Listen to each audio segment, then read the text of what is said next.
Welcome to another episode of the Carmudgeon Show. I am on the television. I see that. Well, actually, that's a Maserati Quattroporte 5 on the television. I promise you I was just there. I think this is shot in the studio. Oh, that's not. Anyway.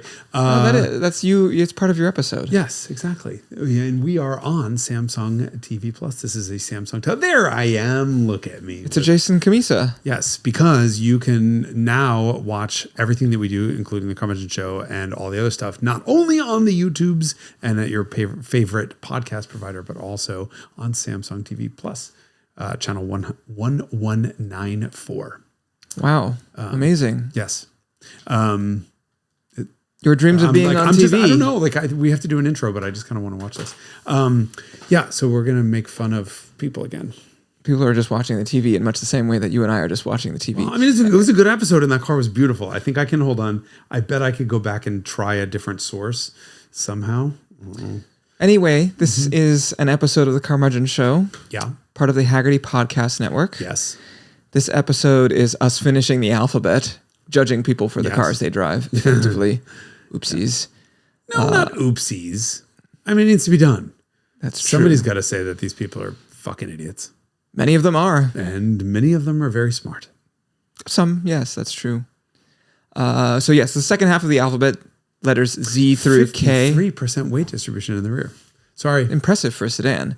Maserati Quattroporte 5. Yes. Go buy one, but don't buy Ghibli. That was one of the key takeaways from this episode. That's true. Whoopsie. Anyway, if you like this content, then join the Haggerty Podcast Network. No, just kidding. The Haggerty Drivers Club. If you like this kind of, you might consider, you can't tell them to do this. You can ask them to politely ask them to consider joining the Haggerty Drivers Club. Oh, sorry. Because that includes, and I'll let you do it. Unlimited access to our valuation tool, flatbed towing. For all of your collectibles. For all of your classic cars, but not your classic books. Sorry, now you've confused me. I've lost my place. What else did we talk about? I don't know. It's in the description below. It's fine. Okay. Is that really where you're going to leave it? I think we have the link is in the description below. We've bored them to tears. And now I'm going to clap. Yes. Weak. All right, we're back. I think we're recording, so we should stop talking shit about the depth of the used electric car market. Yes. From the 80s. The fraudulent used electric, whatever. Anyway, so we didn't get fully canceled. Let's try again. Yeah. I brought my composition book. Okay. And in this composition book, I have the remaining list of automobile manufacturers because this is a fucking iPad. I'm sorry. I was using composition books all wrong when I was in grade school. Right? That was what was inside of those things? I did. I am not one of these people who has ever used an iPad, but I've been traveling and on the road and I'm doing a ton of research. It's the easy thing for me to do is buy them as an ebook or even just scan and take pictures of it and then like read on a plane. And I'm like, oh, this is perfect.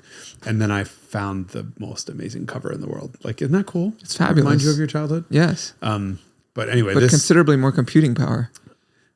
Could be. So yeah, on this, there will be a list of all the manufacturers and I don't have to do it on my phone. So okay. I thought that was... where did we leave off? I probably should have checked that before we started recording. Right? Didn't we do Jeep or Kia? I don't remember what it was. I know we did Jeep. Why don't we start at the end of the alphabet and work our way backwards? And then by the time we do that, Jake can tell us what the last one that we did was in the last episode. Okay, that works. Does that work for you, Jake? So, but hold on. I'm going to have to make the thumbnail. It's not going to be like part 2. It's going to be everything will be backwards. And Z through K. Z through K. All right. So fine. Z. There is no Z, but there is a Volvo. Volvo today. And by the way, you need to remind me not to review the cars, but instead review the people. Yes. Right. Okay. There were a couple of times where we're like, good warranty. Yeah, I think you said that one actually, but yeah. I did get some feedback from some persnickety OCD friends of mine. I know exactly who it was. Yes, you'll be visiting. Did he recently purchase a BMW? He recently purchased a BMW, didn't he? No. Yes, he did. What are you talking about? The same one you're talking about. Oh, yeah. Oh, God, yes. Sorry. He also bought a Quattroporte. So this is a friend who he's has specializing in the low disorder. Purchase price to high perfection making. He bought the world's most perfect Quattroporte. It has like 2,800 miles on it or something. And he's had it for 4 months and has never driven it because it's just gone. I think he's driven it 40 miles from shop to shop to shop to shop to shop because he's going to have the world's most perfect quadruple. What kind of shop? Shop. Shop. He's going to... That was that an inside joke or did we talk about the shop? No, we never talked about it. We're from Boston. We were cutting some metal in the shop and he was like, "Watch out, those shards are sharp." And shads are sharp. Right. And he's like, "Where'd you get those shads?" "Oh, I got those shads at the shop. Shap shop. It's once you say it, you can't. Anyway, it's been to a upholstery shop and just having a bunch of little things done, including an X pipe that the later GTS has got. So I guess he's trying to cause people to spontaneously melt into puddles of their own juices walking around on the street. Anyway, Volvo. On that bombshell, who buys Volvo? I think it's the sort of people with money who don't want other people to know they have money. That's the kind of way I imagine Volvo.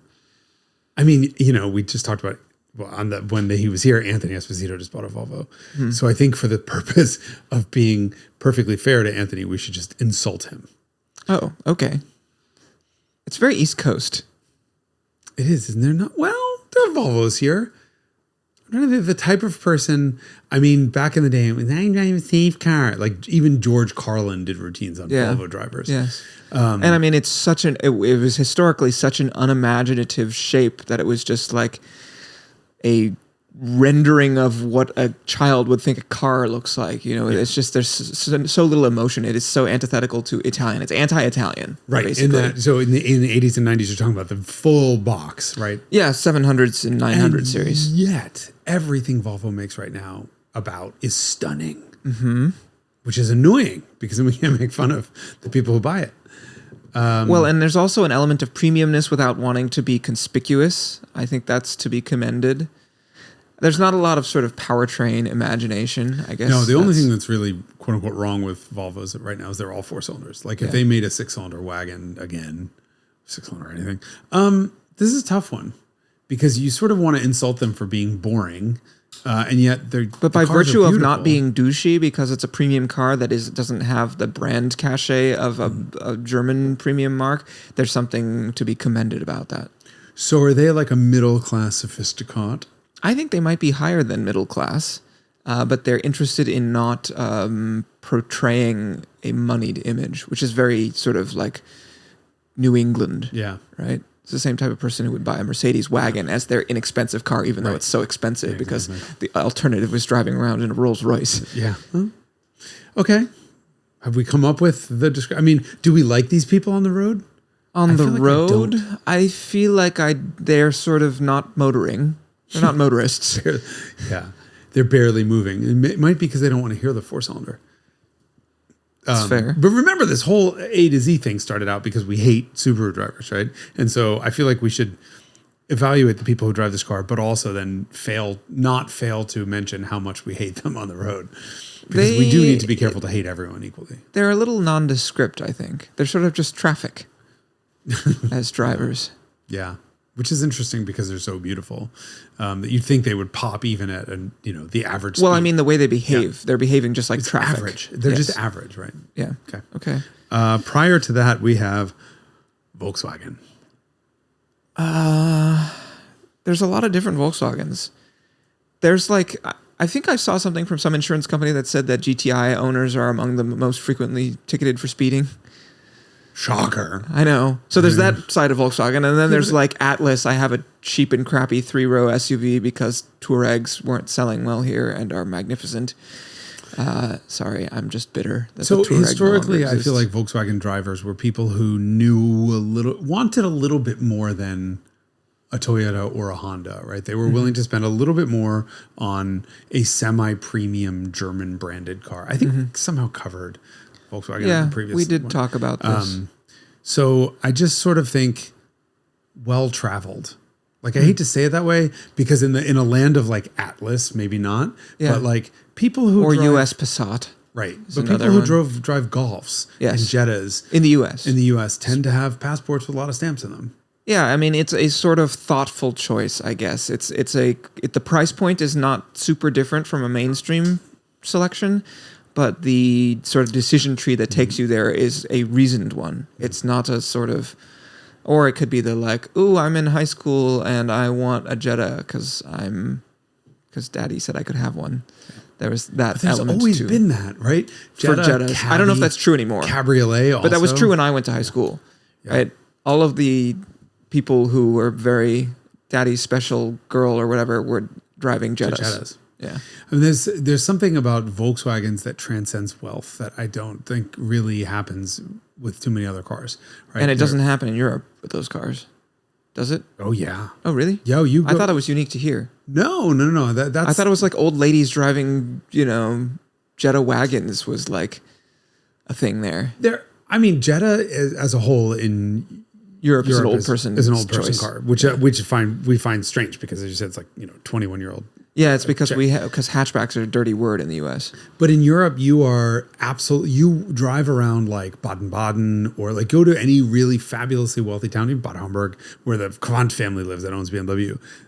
Golfs are everywhere. Everyone drives a Golf. It's like the sort of default transportation pod, or even smaller. But Golf is just the easy choice, and it's kind of a boring choice. But it's like I need a dinghy to get me to the shops, and so you're just as likely to see a Golf parked in front of a 10 million euro mansion as you are a BMW or Bentley. Mm-hmm. And I feel like that happens. Or that's the Help. I never thought about that. Maybe I'm trying to make myself feel better that there's a Golf in front of my shitty house. Interesting. We bought you this, so that you can get to the shops for us. Well, the funny thing is, we need not go. I had a Mark III Golf 4-door that was originally a 2-point-slow automatic, and this was owned by my friend Mike, who we still have to do an episode on. One of his clients was an older German gentleman who did not speak any English. And he had a bunch of amazing cars. He had a 140 that he bought new. So all of his cars were new. So his like sort of dailies were a 140 500 SEL because the first year. He had a 500 SL or 129. He had a 3000 GT VR4, a Lexus SC 430, 400. It was a 400. It was an automatic. Yes, it was 400.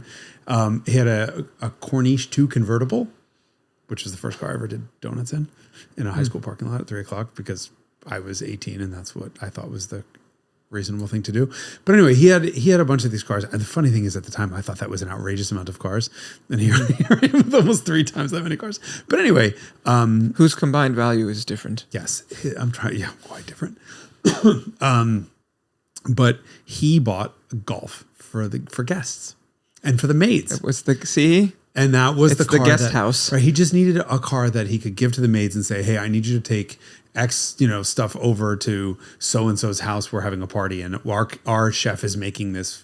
I mean, these people were moneyed, and that's the car that I wound up buying, and I was like all proud of myself. And this was the guests, but he wouldn't have considered, he would have never considered, Toyota like a Corolla or something. Like, I had a Corolla at the time. That was my car, and everyone looked at that and laughed, and yet the Golf was exactly the same amount of money, and it fit in. That is Palm the Beach. German image in the United States, though. Generally, it's also when you watch John Davis do reviews, he's always describing their products as sporty. Even the B4 Passat, or B3 maybe. He's talking about how German sports sedan, which is amusing to me. Well, it was a Golf underneath. Yeah. It was a Golf with a Golf Plus, so with a 2-liter 16-valve or a VR6. Okay, next one, Vinfast. Oof. Have you seen any on the roads? I've seen a bunch of them transporters with hauling an entire load of them, and I've seen 1 or 2 on the road just loose. I mean, I guess the only word that I could use to describe them is I don't know how to use that term. It's the dog vomit sound. Yeah. I haven't driven one. Everyone I've spoken to or heard of who has says they're absolutely terrible. So I don't know who the fuck would buy one. Right, and the thing about it is that one of the articles that I read about it, they said it's expensive for how bad it is. And so it's one thing, it's like the place that Hyundai started in the United States was you're like, well, it's got a lot of features and it doesn't cost much and it seems to be a car. Right. And so like those are the obvious like value proposition that the thing offers. This is not cheap. So, and if it's not good, then why? Well, they're buying it for its weight. They weigh like 6,800 pounds. I don't know. Clueless is the only thing I can think of. Yeah, irrational, nonsensical. I mean, what money is to burn? I mean, it goes far beyond nonsensical because, you know, high heels are irrational purchases, but people buy them because of the way they look. Who the fuck is buying a VinFast? Yeah, what is the plus? What's in the plus column? Unproven? Nope, that's not it. Nope. There are no. What could the plus be? Yeah, the plus would have to be cheapness. But it's not. Service network? No, not that. Well, I don't know. Plus, if I hate Elon Musk and I want an electric SUV that's poorly built, I mean, I don't know what else to say. Can't you buy there's enough other options out there though from I don't get it. Car manufacturers. I'm not. I remain unconvinced as to why anyone would buy that. So I'd have to say clueless. Well, yeah. Toyota. Relentlessly pragmatic. You can't use the term relentless to describe anything other than a Lexus. I'm kidding. Pragmatic. I mean, pragmatic is it. Yeah. That is actually, you know, we can make fun of Toyotas and their drivers, but the cars are fantastically good. Yeah. At carring. At carring. Yeah, we just had an interesting thing where my neighbor's buying a Range Rover, and she's only our Land Rover, and she's only ever had Land Rovers. She's very, very much a Rover kind of girl. And a friend stopped by who was just on her. He's like, you know, these things are horribly unreliable. And she's like, her LR4 is 10 years old. She's had no real issues with it until 100,000 miles on it. Her previous Land Rover, she had 10 years and didn't have any repairs on it. And she's like, this is just it. And he's like, what the fuck do you mean? He's just beating her up. Like, no repairs. And it's funny because her definition of no repairs is very different than what a Toyota driver's would. Right. Like the Toyota driver would be like, I literally every 30,000 miles I went to the dealership for an oil change and that's it. Yeah. Right. And hers is like, well, and he's like, no check engine light. She's like, well, of course. Like, but it's just a light. Yeah. And you had to bring it in. Well, I brought it in when I felt like it and they just gave me a bill and it went away. But it like never died and left her on the side of the road. Mm-hmm. And so from her perspective, that's reliability. And from a Toyota perspective, like a Toyota person, I can't even like a squeak is like, that's it. You're dead to me. Yeah. It's so funny how our perspectives our expectations color. This is like this conversation you describe with Chrysler minivan owners. I was just going to say that. Yeah. The transmissions. Yeah. They would say we talked about this a million times, but when I was in college, I'd set up displays at malls and special events and concerts, and people would come over and they all love their Chrysler minivans, their Dodge Caravan or their Plymouth Voyagers, and they're like, "Oh, my last one, I put 130,000 miles on it, and never gave me any shit." Like, I'm like, really? Never broke? Oh, never. I'm like, transmission? Oh yeah, I went through three of those. And like, what about the door latch recalls? Did your kids fly out the back? Oh, well, yeah, the door did fly open once. But we didn't like that kid that much anyway. So we had another one. It was fine.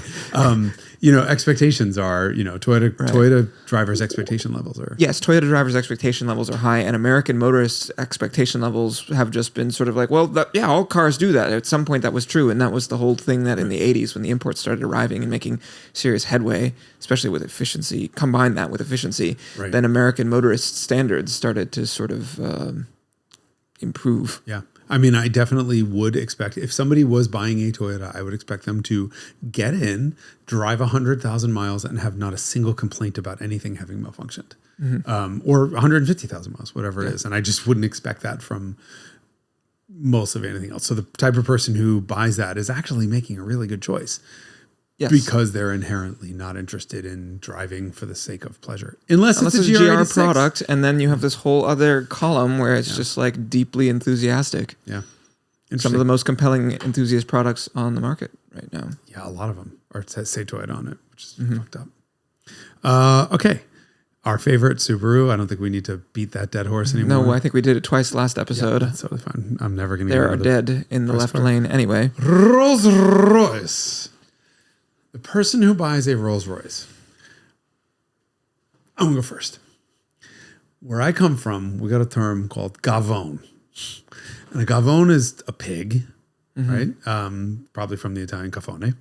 But a gavone is somebody who's showing off, and they got terrible manners, and they're talking like this with food in their mouth at the table. They're just ill-mannered and grotesque. And my impression of a Rolls-Royce driver is somebody who's a fucking gavone. And I'm going to be banned from driving Rolls-Royces again. I mean, what do you think when you see a Cullinan on the street? Gauche. So very gauche. Gauche, gavone, same thing.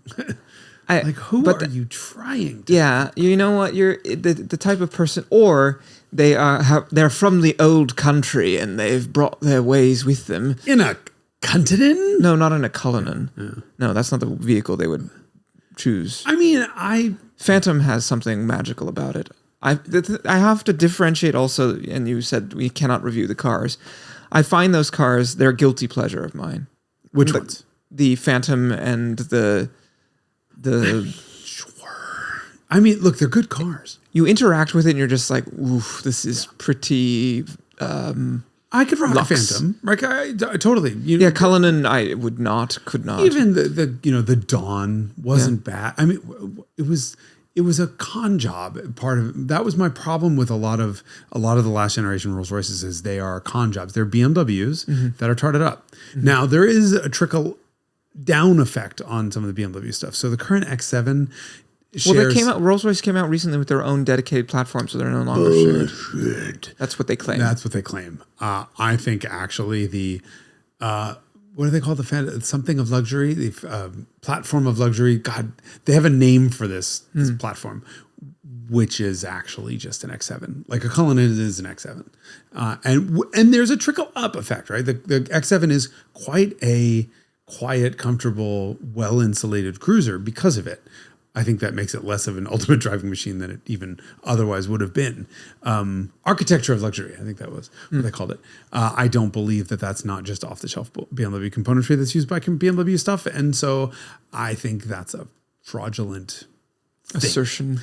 Now, Phantom is a different story. Phantom, I believe, is its own thing. And that's an experience. I mean, it really unlike anything else. Yeah, it's difficult to touch anything in that car and find plastic. Yeah. It's also difficult to hear anything, including the screams of those who you're running over and not feeling. Yes, because of the amazing suspension. Yeah. It's a very cool experience. Yeah. You experience it, you're like, this is a different category from most other cars.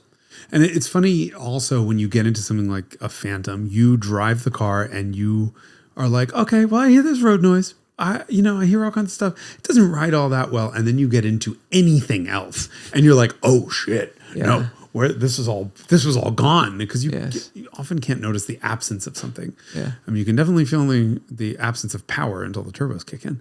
There's turbo lag and there's a tremendous amount of throttle lag built in. So throttle opens slowly. Yes, so to make the progress smooth. Yeah. But when it is fully open, it is moving along. Yes. They are. Sorry, I forgot to turn Wi-Fi off, so my composition book was just ringing. Okay, that was Rolls-Royce. Rivian.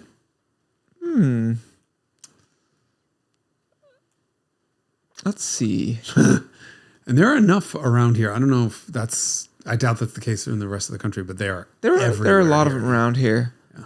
And we're reviewing the person, right? I'm interested. I'm interested to talk to them and figure out their process. I like that it's not a Tesla. And I mean, also my reaction to the thing is that like that thing is so cool, right? It functions so well and does all this cool stuff and it's not a Tesla. And so that for me is like, okay, you've had some independence. It has some identity. It's trying to bring the thing that makes the resale values of 4Runners so high to EVs, which I appreciate.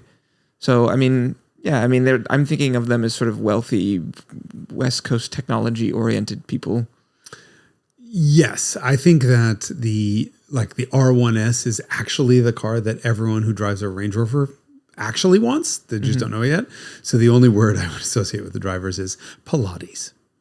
Like I feel like all of them at any given point are like, homemakers, male or female, who are twirling their hair going, My Pilates instructor is late, so now I'm just going to be late to my therapist. And I wonder if I should just get like a smoothie on the way or some like whatever bougie people drink that are smoothies with their acai bowl.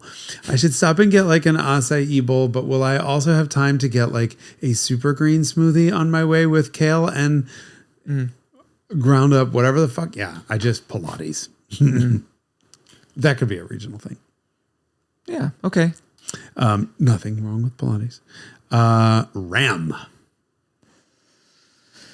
I mean, I guess we should differentiate. There's probably a very big difference between like a Ram ProMaster TRX and a ProMaster, which is a shitty Fiat with like a 1-cylinder diesel. So if it's a pickup truck, it's like, that thing weighs 7,000 pounds. Why are you doing 112 miles an hour in the left lane sitting on the limiter? Because if they couldn't afford it, they would be in an Altima. That's why. Yes. That's the only Ram I would have. They're so impolite as drivers. I've noticed a lot of impolite Ram drivers lately. I just know that every time I see one that has a big horn badge on the side of it, I laugh myself sick. Like at some point, somebody had to come up with big horn. No, like shut up. Yeah. Anyway. So who are the consumers? The interior of a Ram pickup is nicer than most of the other pickup trucks. But that said, that's only the $100,000 versions. I don't know. I don't pay attention to pickup drivers. They're, they should be contractors. That's what pickup trucks should be for. Mm-hmm. But Porsche. Don't use the W word. Too obvious. Okay. It's tough because there's a lot of different Porsches. Yeah. A Macan 2-liter is a very different buyer than a GT3 RS buyer, I would say. Yes. No. No. Actually, no. I would say the buyer of a 2-liter Macan has one thing in common with the buyer of any Porsche GT car. And it's that they're a brand whore. Hey, how you doing? Yeah, I was going to say pursuit of status. Mm-hmm. I mean, the problem is they are objectively deserving. That's the annoying part. I know. I mean, the cars are great. Yeah. Although a Macan 2-liter. I had that one as a loaner that I used as a rally vehicle. 99.97 miles on it or whatever. I have a fundamental problem with a GTI engined Macan. Like, I think that it should at least be able to move out of its own way. But I think status chaser is really a common theme among quote Porsche drivers. Yeah, and I struggle with this because it is different, so different from how it used to be. And I sort of miss that, of course, because I am ancient. But my dad recounts the story about how he was driving around in Chicago in one in the 1960s. And someone's like, "What kind of car is that?" And he's like, "It's a Porsche." And he's like, "What? Have I recounted this before? I don't know." And he said, "What kind of car is it?" My dad's like, "A sports car?" My dad's like, and he's Who makes it? And he was like, "What? How much does a sports car cost?" My dad told him, he was like, "That's more than a Cadillac. Why would you do that? It's so small." Yeah. Like, I miss that sort of ethos because you have to have, it takes a certain mindset to buy this thing that has 90 horsepower and costs a lot of money, and it's inward looking. You bought it because it made you happy and it did things you wanted to do. It wasn't oriented towards making other people impressed. It wasn't about image at all, and that probably changed in the 80s, I'm guessing, with the yuppification of BMW and Porsche and everybody else. I was just looking at the list very confused because there's a company missing that I think I want to talk about, and that's Lotus. I feel like a modern equivalent to that. That's probably because they couldn't get the certification for the Emira. We don't need to insult them, but there is currently there are no 2024 model year Lotai that are approved for sale according to fueleconomy.gov. I think that's what I like about a Lotus is that it's the sort of unknown douche negating factor of Porsche. It's interesting because I think most regular citizens see that form factor and they're like, "That's an expensive sports car." The interesting thing about having an Elise is that no one knows what it is, and they're happy about it. Whereas you kind of show up in especially like a red Ferrari or something, you're just immediately you're a hero to 15% and an enemy to 85%. Yeah, I've never had anyone mad at me by virtue. Certainly, never had anyone mad at me because of the way I drive. No, but I've never had anyone be like upset that it's a Lotus. Like, what are you driving a Lotus? What are you doing? Whatever, blah, blah, blah. They're just sort of like, cool, because they know I'm suffering. I think it must be like, they're like, oh, that guy's, that fat old man is going to have to climb out of that thing at some point. I'll let him cut me off.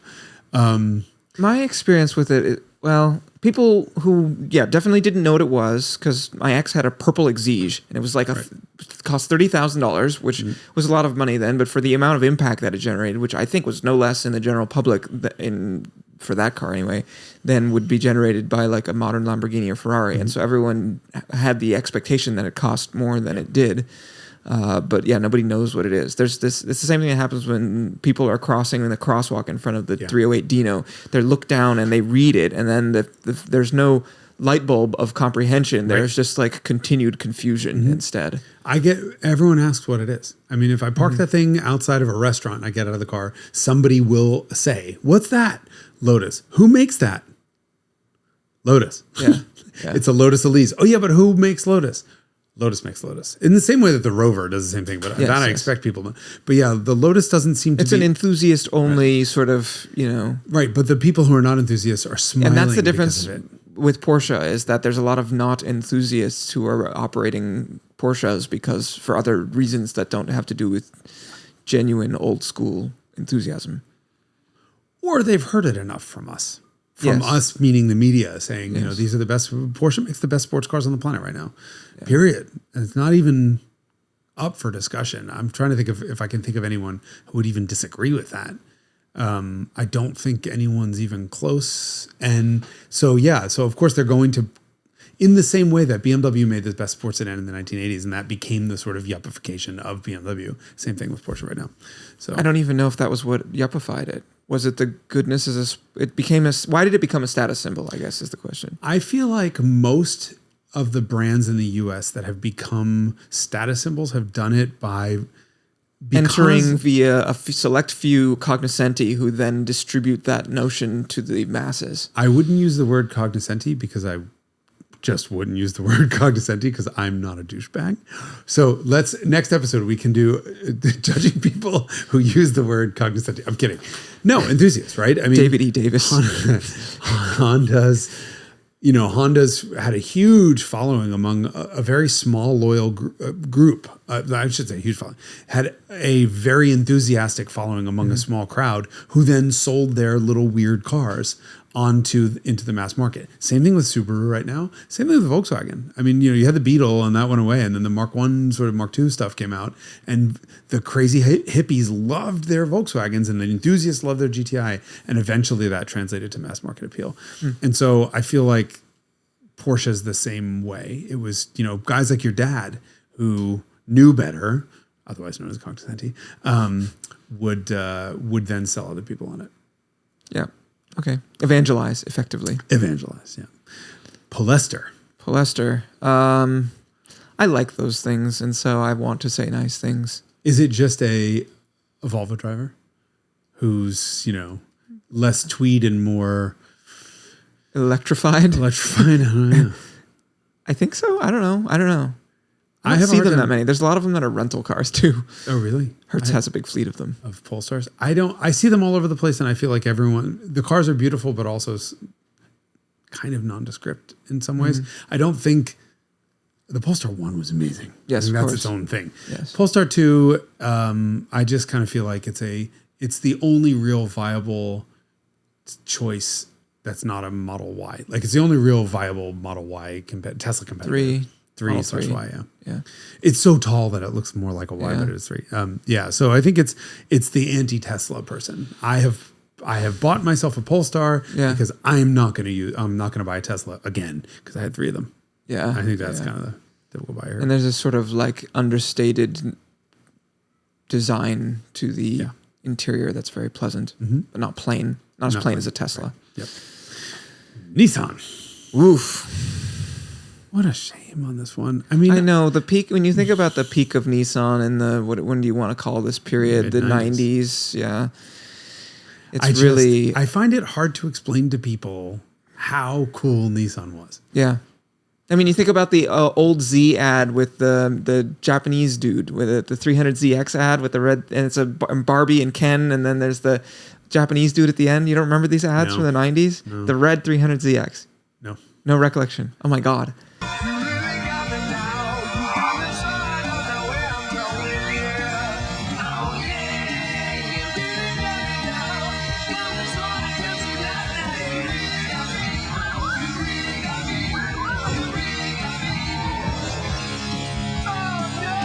Like that's the image when maximum coolness of Nissan. I mean, for me, it was a Sentra SER. Like, even Same era. Same era, right? It was mid 90s. That was SER was hot shit. SX, the 240 SX was hot shit. And the 4-door sports car notion was like the Altima. Remember that thing came out? That thing which was one? The first one, the original Altima.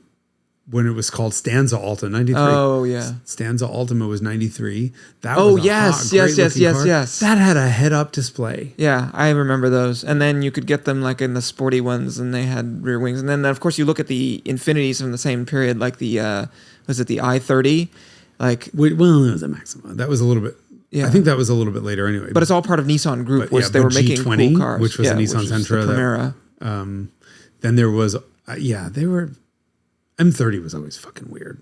Yes, Like that was after the Infinity's peak. start was a little bit wrong. Oh, the M30, yes, the box one. The box one. And the Q45. But the i30, which would be like mid to late 90s, that was a hot car. which was a Maxima, which was still pretty hot car at that point. At Yeah. least fast as fuck, if nothing else. But the 4-door SC, 4-door sport which was car, Maximas marketing, were amazing. But Yeah, they're good cars. they're good cars.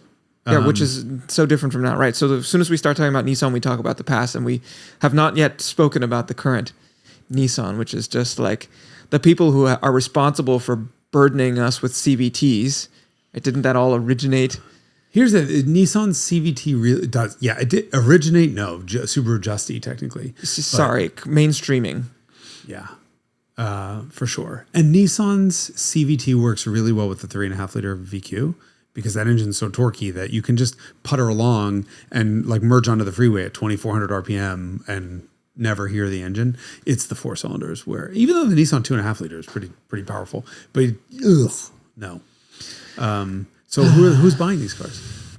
Because we're reviewing the cars now, but we forgot to. Yes, we have to insult the people. The people who don't have a choice. Yeah.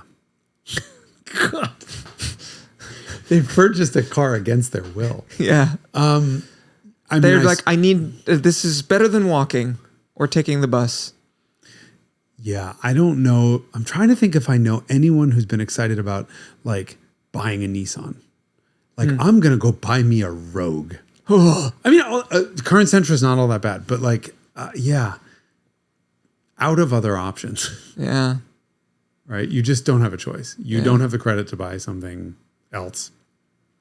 And Nissan's average credit scores are it's Nissan, Mitsubishi, and Dodge, Chrysler. Yeah. Okay. Kia is pretty bad there for a while. Speaking of credit, Mitsubishi. Oh my God. Are you still here? That's my response Well, to Mitsubishi. Yeah. Why are you still you here? Have the Lancer Why haven't you Sportback, died? Which took not the Lancer Sportback, hold on. The Eclipse Cross? Yes, Eclipse Cross that has magnesium column mounted shifter paddles, which is fucking amazing until you realize what it controls. And then there's the other Nissan that's the other Mitsubishi that's actually now the Space Star, the Mirage.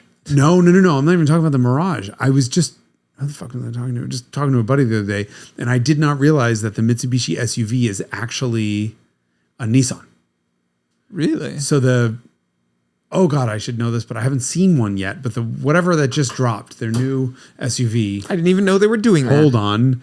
I will tell you now because we're on the EPA site. So you have the Altima, which is, we know what those people do. It's not the Kicks. The GTR is still for sale? Hold on. Why did I? Yeah. No kidding. Well, it's homologated for 24. I think it still is. Okay. So we have for 2024, we have Mirage, Outlander, and Eclipse Cross, right? Outlander is am I getting this right or am I getting I this have no wrong? idea. Yeah, I think the Outlander is the CVT Nissan, is a Rogue. Like how 2.4 liter, what is going on? Yeah, 2.5 liter. Yep, it is a... It's hideous is what it is. My God. Yeah, I mean, that's pretty bad when, Nissan and Mitsubishi are starting to be the same car and we don't even know what the hell they are. Okay, well, it tells you you're not a car person. I think it's a similar sort of buyer to Nissan. Like you're just out of choice. Like you need a car, you need transportation. You don't have much choice financially or credit wise, or there's only one. It's a car. Right. There's only one dealership. That's one of my within very walking favorite distance. ads that I've ever seen was the Toyota Yaris ads where it's just like a guy and there's a white background and there's a Yaris sitting there. He's like, it's a car. That's effectively, you remember these ads? The Toyota Yaris has windows that go down and up. Standard. It's a car. Anyway, they're great. The only thing I remember a Mitsubishi ad is the Porsche ad. Let's face yes, it. I think yes. it's hanging in that bathroom over Yes. there. Let's face it. You didn't grow up. Spending your youth lusting after Mitsubishi, which was very perhaps true in the 90s because Mitsubishi didn't exist when those people who were buying Porsches in the 90s. Right. But of course, for an entire generation of people, they actually did. And they were cool. They were cool. There was the Eclipse and there was the 3000 GT VR4 and Lancer era too, the Evos. Mini. Unserious. I mean, you want to talk about a dead brand walking. I don't understand what, like... You have to buy you want to buy a small car that isn't a Penalty box. Mitsubishi Mirage. So in the Bay Area, interestingly, Mini is the number one selling car in San Francisco, or was for a while. Because they're little? Because they're little. And they're premium, right? Little and premium, which is a specific... it's kind of European mindset. Exactly. You have a small city with not a lot of space, tiny driveways, tiny garages. If you have a garage or a driveway, something like a Camry is never going to fit, especially over some of these San Francisco hill curbs. Yeah, it's beached on the sidewalk. Beached and high so you need something with a tiny wheelbase, tiny width, tiny length, so that you can squeeze it into. I think I've said this many times on this podcast. When I'm parking my e-Golf in the city, I probably have to bypass at least 1 out of 3 spots is too small for me. At least, if not 2 out of 3 spots. And that's a Golf. So, I mean, our friends who have larger cars could drive around and literally I had to park the van in the city the other day. I swear I drove past 9 or 10 parking spots that there was no chance I was going to fit it in. And I squeezed it into the spot where I was maybe an inch from the bumper of the car in front and behind me. It was like a 75-point turn. And thank God they were each driveways, so they could get out without ramming into it. But it was like a 30-minute parking job when the e-Golf would have been 4 minutes and my Mark I Golf would have been 2. So that's who buys Mini. That's why you have a $3 million house in San Francisco, i.e. a shithole, because prices are, I'm exaggerating. But, it's an expensive place to live. People have a lot of money and they can afford a $35,000 compact car. And so they buy Mini. So what are we going to call them? European urban knights? Yes. You're not going to buy a Mini if you live in the countryside, I imagine. Unless you're a masochist and you like the idea of a BMW-sized repair bill without the joys of rear-wheel drive or of that badge. Mercedes-Benz. Really depends which one. Because if you're buying a CLA, to me, you're like... hopeless. Please just buy a fucking real car and stop focusing on the damn 3-pointed star, because in this case, it's not doing you a service. Yeah, that's but if you're buying an E-Class wagon, you're like, you are the epitome of taste. If you're buying a G, you're probably Soviet-era mafia. Or Beverly Hills housewife. I mean, yes. Housewife is a strong word. Beverly Hills style-conscious dweller. I don't know who shops there. I mean, go to Rodeo Drive. 3 out of every 4 cars is a G-Wagon. And then if you're buying an S-Class, you're like, okay, I see you are cut from the old school class category of people who thinks that is the epitome, but the world has sort of moved on a little bit, but it's kind of old school, and I find it charming. So I like the S-Class. I don't know anyone who's bought an S-Class in the last 20 years. Yeah. I don't know anyone old enough. That's because they're all, it's a rich person's car. Is it really? It doesn't work here. I think that's part of the problem is that the S-Classes do work other places, but they're too big for San Francisco. The only time you'll see an S-Class here is with a livery sticker on it. They're Ubers. Yeah. I shouldn't say Uber. They're private cars. Yeah, Mercedes really, the front wheel drive stuff, get a fucking clue. Right? Yeah. Go back to school, do your homework, stop being such a fucking whore. Because especially when they have halogen headlights and the poorly illuminated Mercedes badge on the front, which means they couldn't afford any of the active safety features from Radar Cruise, right? I would rather have an illuminated badge on the front of my car than a system that could save my life.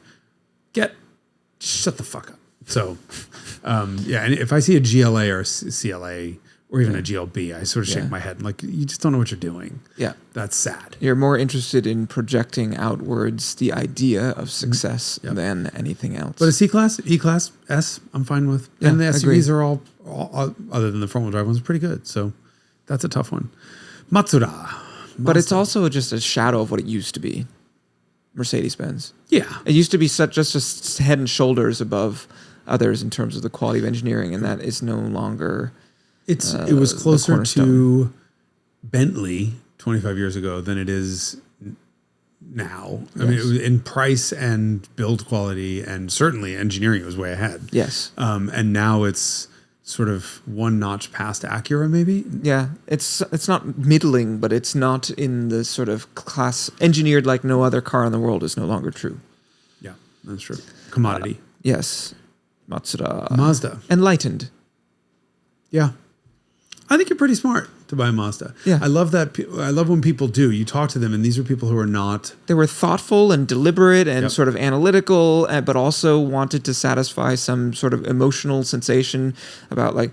I did this with one of my friends. She's not a car person at all, and she said, I want something... I have a Corolla now. I want something that's big enough for the dog, and, but will never give me any trouble. I never want to go to the dealer. I never want to pay for anything being repaired or wrong with it. And I said... CX-5, and she loves it. She adores it. She's like, the saddest thing about this is that I have to get something else after this. And I said, just get another one. CX-50, it's even better. Yeah, that's exactly. These are Toyota. I sell Toyota drivers on Mazdas when they don't want another Toyota. Yeah, like you can, or when they have like some actual emotional content to them. Well, you give them, hey, you can have the Toyota experience, or you can have the Toyota experience with some sexy looks and a really beautiful interior. Yeah. And a driving experience that's always best in class. Yes. I think. Mazda, I tend to get along really well with Mazda people in the same way that I used to get along with Panasonic buyers. Did you ever find that? Yeah. I had this conversation with my mother when we were shopping for a microwave in probably the 1990s. We are far more similar than I care to admit. So tell the audience about Panasonic. Is like, it's a Japanese brand that is leading, it's leading the world in terms of technology and all of that, but it also has this sort of like, there's a sizzle to it that is absent in other more standard. Well, especially the microwave if you leave it on for too long. It will heat up the but it has some like there's some like je ne sais quoi. There's this appeal to it that is a little bit difficult to characterize. It's just an appealing product, not just from a rational perspective, but from a sort of like it makes you actually feel some affinity for this object. It's so funny. We've never talked about this, have we? No. I all of my electronics, consumer electronics, for most of my life have been Panasonics, and they're all the same.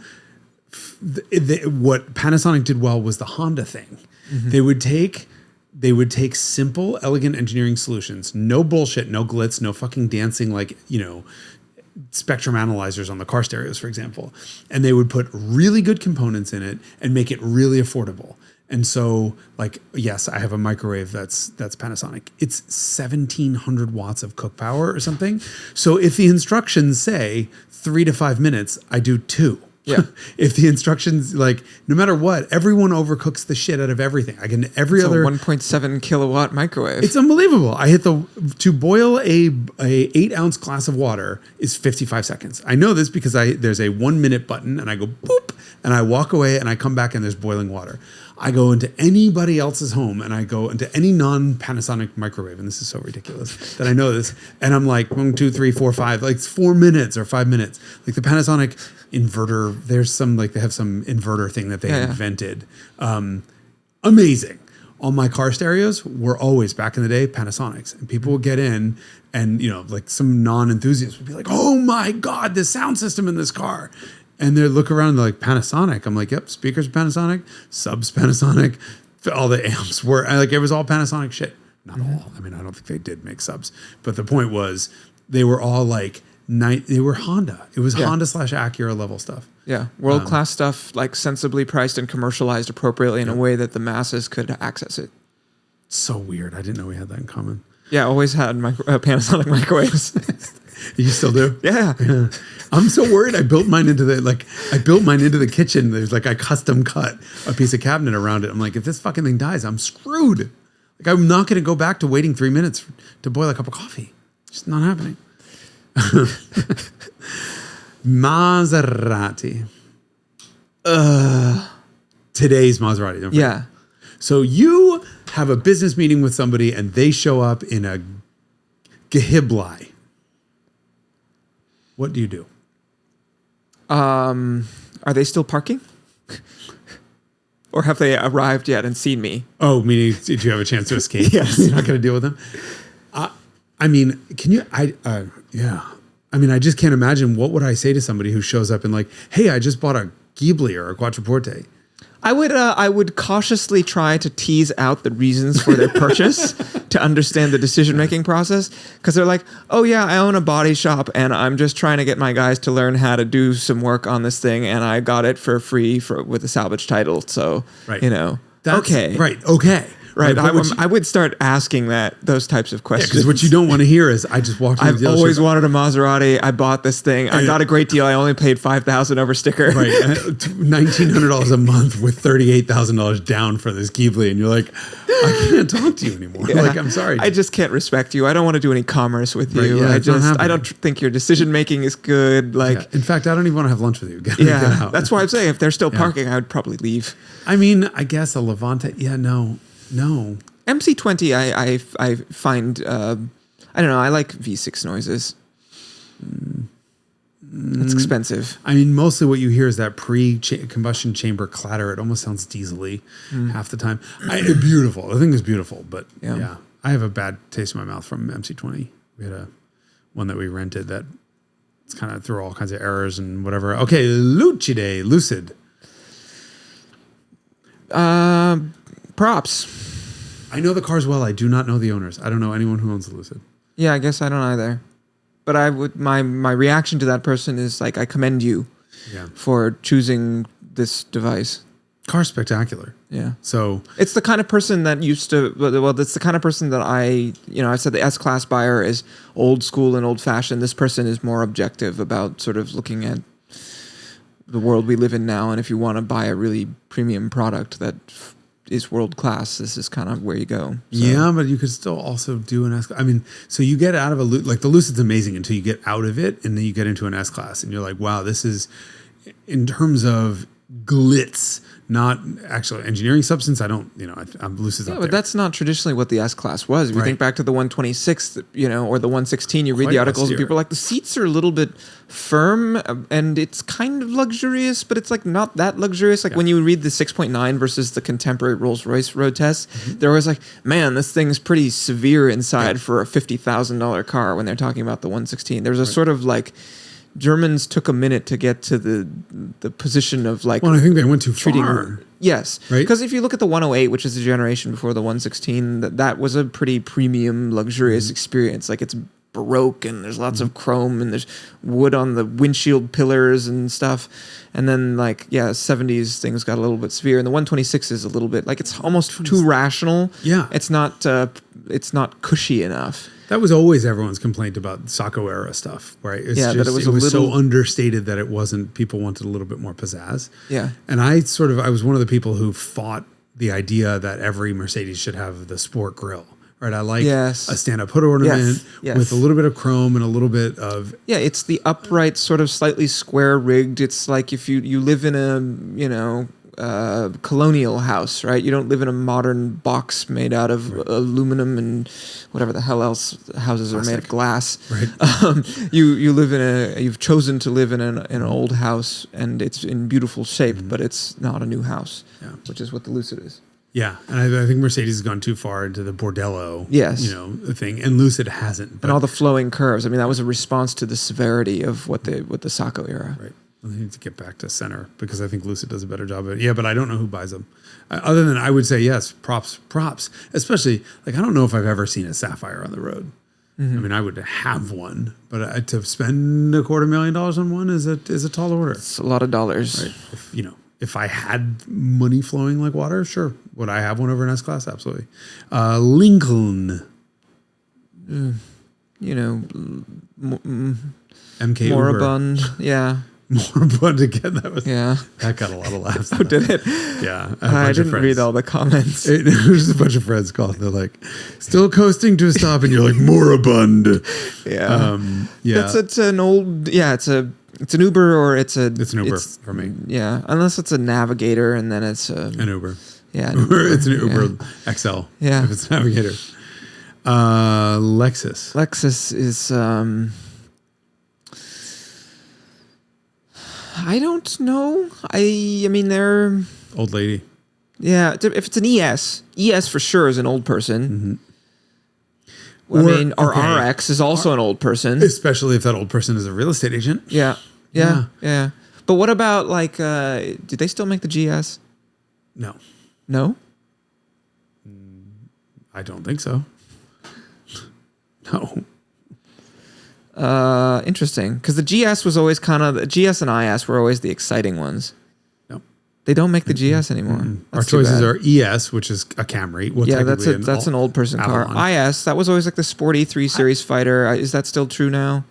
Yeah, it's getting pretty long in the tooth. They did give it a facelift, but I never see them. I don't think they're selling ever.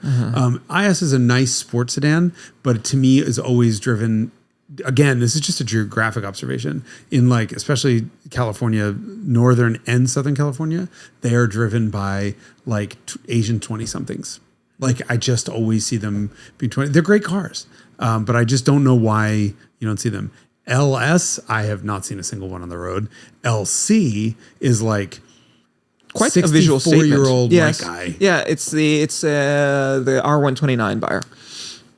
Yeah. But maybe a little bit of a cooler one than an R129 buyer. I'm thinking yes, this guy's not wearing he's not wearing a sport coat every day. Right. He's got a baseball cap on and a lot of jewelry. And the R129 buyer is likely to be wearing a sport coat. Yeah. And then everything else is a truck. NX, RC, RX. Well, RC is not a RC. I can't believe they're still making that. NX, RX, TX, and UX. UX? Yeah, it's a little There's a one. thing called a UX? Yeah, it's the little one. Isn't that user experience? It is. A TX is transmit. I hope the UX is good. Well, okay, let's think about this. UX is user experience. TX is transmit. RX is receive. RC is remote control. RX is also prescription. RC is remote control. NX. Knox. LX. No. LS. Chevy motor. Chevy motor. LC. Yeah, no. IS is and ES España. Okay, so we've gone through Lexus. Yeah, I don't. Lexus is a little bit all over the place because I think they have a discordant brand identity. It really depends what the car is. But Cadillac. I think most of the cars are really good. It's kind of tough to put them in. But Land Rover. Like your neighbor, tolerant. Patient. Yeah. Patient, tolerant. Owns multiple vehicles. I like Rover people. Yeah. I tend to like Rover people because they're just a little bit more chill than Toyota people. I had a squeak or a rattle or whatever. Yeah. And the Rover people are like, well, piston came flying to the side of the block again.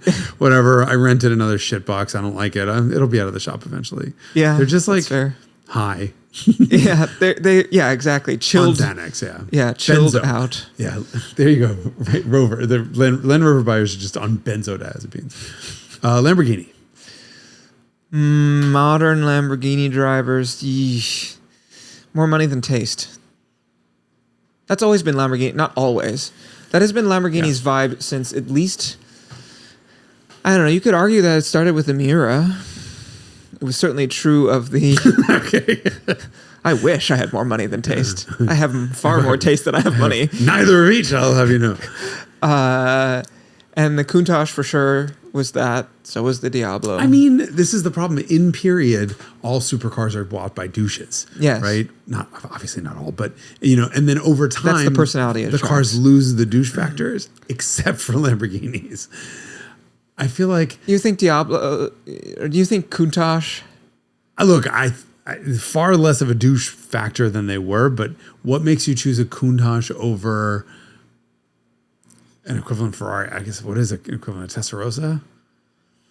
A BBE?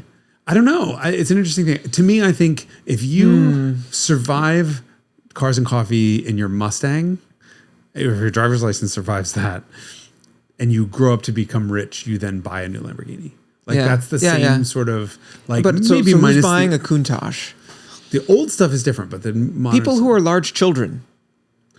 I think the Countach is such an amazing visual statement that it transcends everything. And actually, I like the way they drive. So Yeah, I do too. I like them from start to finish, but I think the new stuff, because remember, we're trying to judge people of new. Like somebody shows up to my house in a Huracan, and I don't think I want to speak to them. Yeah. Diablo. Which Diablos have? I only drove a 6-liter once. It was a manual. Every They all time. are. I'm sorry, it was a 6-speed, and when you touch 5-speed. wasn't the VT a 6-speed? No. I drove a VT yesterday. I spent the whole day driving a VT yesterday. I thought they were the first 6-speeds, or they were the last dog legs. Yeah, they That's were what it last was. dog I knew legs. Yes. I knew there was something different about it. I remember getting in the car and thinking, "Wow, what a shit interior! It feels like a Chrysler in here." Yeah. Because of course it was. Yes. And then there's a ridge. I don't know if all the cars have this, but there's There's a wavy thing, a wavy curved thing on the top. Yeah, well, that has that's all the lights. Yes. and they're so well integrated into the design that all the idiot lights that I didn't know they were there until the check engine light kept coming on constantly. And there were two of them. I feel there were like two. Yeah, lights there's a that were left and coming right in. bank one. That's true. Yeah, and they were both like, and they were freaked out. The car sounded good. I didn't love the interior. Was such a 90s letdown to me Yes. that it was my least favorite of the V12 Lambos. My impression is the same. Although yesterday I spent a lot of time driving one, and I went in skeptical for all of the same reasons. And then I after hauling ass in it, I left converted, actually. I thought it was going to be just a hot, shitty mess in every respect. And dynamically, I was like, holy shit, this thing is kind of excellent. I drove it. I don't remember. I mean, I pushed it in straight line because I remember I got all the V12 Lambos together for this one shoot, and I got video of every one of the. So, Aventador had just come out, so it was Miura, Countach, Diablo, Murcielago, and Aventador all did like a 0 to 130 mile an hour run on this closed road with a cop in the passenger seat, which is kind of cool. And that one was the sort of the one that made me smile the least, I think, and it was just. Look at the company that I was in. Yeah. But to me, the telling part is you get into a Murcielago 6-speed, and the thing is absolute magic. And I have a feeling all of the Lamborghinis are like they all get this reputation for being Pigs unwieldy unwieldy pigs, yes. and they're fucking amazing. Yeah. So I was really impressed by how much it sort of could dance. I thought it was just going to be like a tractor, and it really wasn't. None of them were. Yeah. Like, I mean, I don't know what a Countach is like to really hustle. I've never done that with a Countach. But that's unusual. Yeah. That's like Really unusual for you to hustled? say. No. Yeah, I don't know. I drove it normally and I kind of loved it. It was such I a cool agree. experience. I was hot and I was sweating and, Yeah. I hurt my shoulder Yeah. steering it. But it was, I'm not actually surprised about the Diablo because it was just. I found it weirdly like chuckable. Like genuinely, actually chuckable. Which was amazing because they weighed 4,100 pounds, right? 3750, I think. Says who? I don't know. What do you Was it think, like- Lamborghini? Yeah. I'm doing Bugatti EP110 research at the moment. And like the factories were like, typical Italians. And this is all Lamborghini engineers who did the Bugatti EP110. And they're all like 2,700 pounds. The fucking thing was 4,200. Like they weren't even close. It was like, well, that's without the engine or the glass or the body panels or, basically it was just a badge. And I feel like Diablos were, I think the only thing heavier than an EB110 was a Diablo. And I feel like they were 4,100 pounds. Really? I've seen like 37, 38. Okay. No matter. We'll find out. Let's go weigh one. Let's go haul ass on a Lamborghini. But yeah, Mercy 6-speed was mind blowing. And I had it on a track for the video that we did for Bull Market 2 years ago. And my God, I want that car. And now they're like $1 million. No, they're like $500,000. Do you want to go in on one? Can we get 10 people? 20? 30. 30 people to go on one. Let's do it even. 52 people, we each get a week with it. Okay, perfect. Time God, share. it's going to come. Yeah, but then it's going to be down. Well, for okay, repairs. so each of us get 1 day with it, and then it's been 6 in the shop. Yes. And it goes to the next person. Interesting. This whole idea of the fact that we are pretty aligned on what we feel like the drivers of these cars are is fascinating to me. Now, We often are. yeah, but this shouldn't really be, right? I mean, if you think about like we're dealing with the same people and the same data and the. Again, we geographically live in the Aggregate, same yeah. area. This would be a really fun competition, fun conversation to have with somebody from Europe. Like we Yes, just pick I 10 or think 15 brands and just kind of go and see if this is anything remotely the same. And I have a feeling it won't be. Yes, I'm sure of it. I would love to know if Subaru drivers are as insufferable elsewhere in the world as they are here. Yeah, please put that in the comments. I mean, again, my sister lives on the East Coast and the South, and she's got a Tesla now, and she's Driving a spaceship.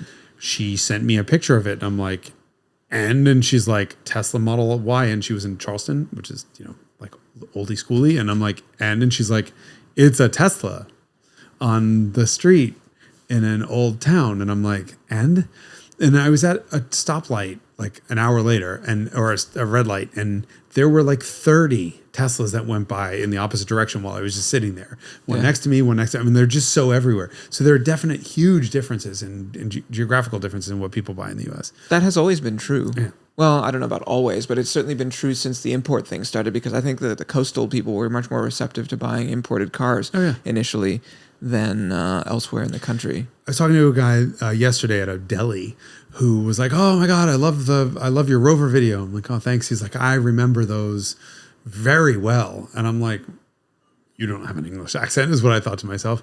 And he was told me he's some like rich place in California, and he's like, "Yeah, we all everyone was rich, so we had all these cool imports."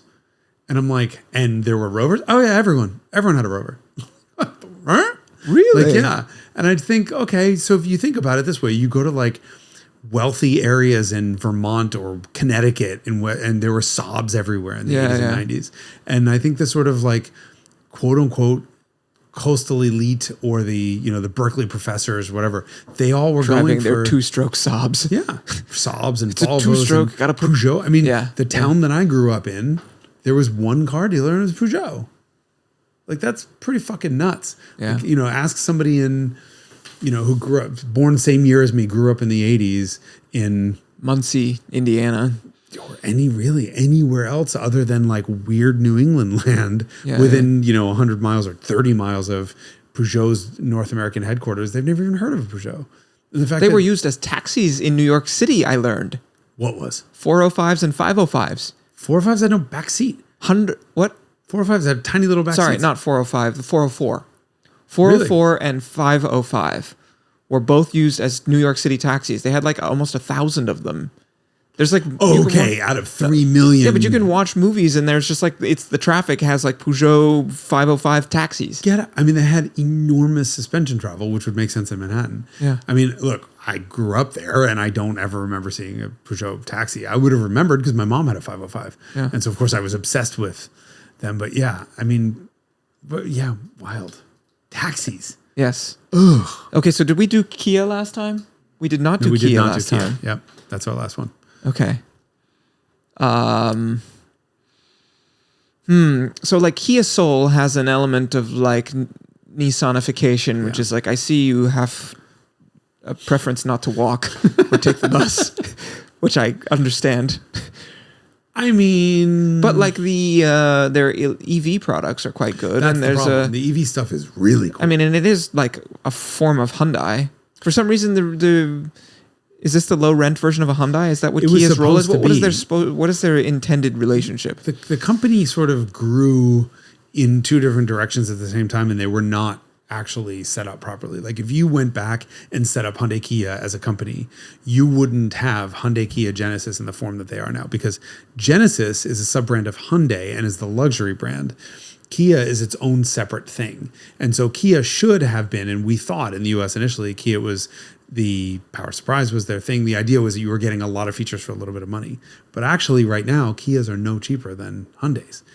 So how are they not cannibalizing? And there are a couple of crossover things where the Kia is actually above the Hyundai and sort of like, what the hell was it? I was talking to one of the product planners and they were like, this is tough right now because the Kia stuff is actually closer to the Genesis stuff and you can't get the Genesis. Like it's wild. So what is GV60 and EV6 and Ioniq 5?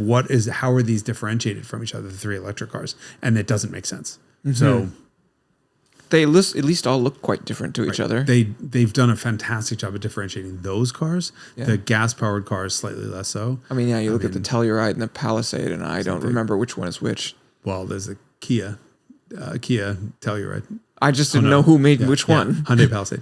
The Telly, everyone loves a Telluride, but no one cares that it's a Kia. That's got its own brand. That's another one. That'll become like a legend in the Acura legend sense. Like, I have a Telly. No one who says I drive a Telluride says I bought a Kia. Right. So there's a bit of a branding problem with that. But they're making a very good product that's compelling. They're making a great product that everyone loves and is compelling, but it's not being associated with their name. Mm-hmm. So that's, that was why Acura abandoned Legend and all their other names, Integra, which I think was a fuck up. I agree, because now they just have alphabet soup, and it's just like you were doing with Lexus. Mm-hmm. Yeah. They're replicating the German approach, which is relentlessly rational, but now the power of the letter S, S-Class means something, but, when you keep changing your lettering conventions every decade or so. Well, and look, even the Germans aren't getting it right. Can you name all of the different Mercedes models and what they are? Well, they've proliferated. When there were only 3, it was very easy to do. Yeah, that's true. Well, let's be honest, they had fucked up before that. I mean, the fact that 190E was available with a 2.6, so therefore it should have been called a 260E, but there was a 260E that they had to get rid of and call a 300E 2.6 because everyone was completely confused. Well, that's why they rationalized everything in 1994. Yeah. Which made a big difference. Yep. Anyway, of course, we're concluding with a discussion of 90s Mercedes-Benzes, which means that the episode must be over. Exactly. So join us. Let's start another one. Jump right into it, talking about more Mercedes from the 1990s. Great. Or not. Join us next week, probably for another episode of the Carmudgeon Show. Yes. Please don't be offended if we said anything terrible about your car. Well, be a little bit offended, but make a really funny comment about it. How about that? Great.